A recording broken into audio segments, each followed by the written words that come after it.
বৰপেটা ৰোডত ড্ৰাগছ সহ এজন সৰবৰাহকাৰী আৰক্ষী আটক কৰিছে। আৰক্ষী আটক কৰা ড্ৰাগছ সৰবৰাহকাৰীজনৰ নাম হৈছে আফজল খান। ড্ৰাগছ সৰবৰাহকাৰীজনৰ পৰা 25টা ড্ৰাগছ ভৰ্তি কণ্টেইনাৰ জব্দ কৰিছে আৰক্ষীয়ে। ধৃত ড্ৰাগছ সৰবৰাহকাৰীজনৰ ঘৰ বৰপেটা ৰোডৰ 9 নং ৱাৰ্ডৰ আল আমিন নগৰত বুলি জানিব পৰা গৈছে।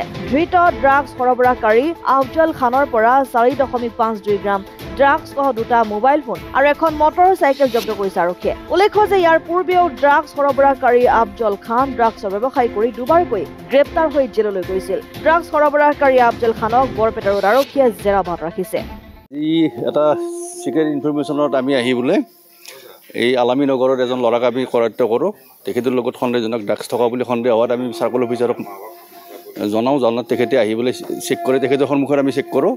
কৰাত 25টা ফুল কণ্টেইনাৰ ছাছপেক্টেড ড্ৰাগছ পোৱা গৈছে, 2টা মোবাইল পোৱা গৈছে আৰু এখন গাড়ী নাম্বাৰ প্লেটবিহীন বাইক এখন পোৱা গৈছে। এতিয়া টোটেল নেট ৱেট আমি 4 গ্ৰাম পোৱা গৈছে।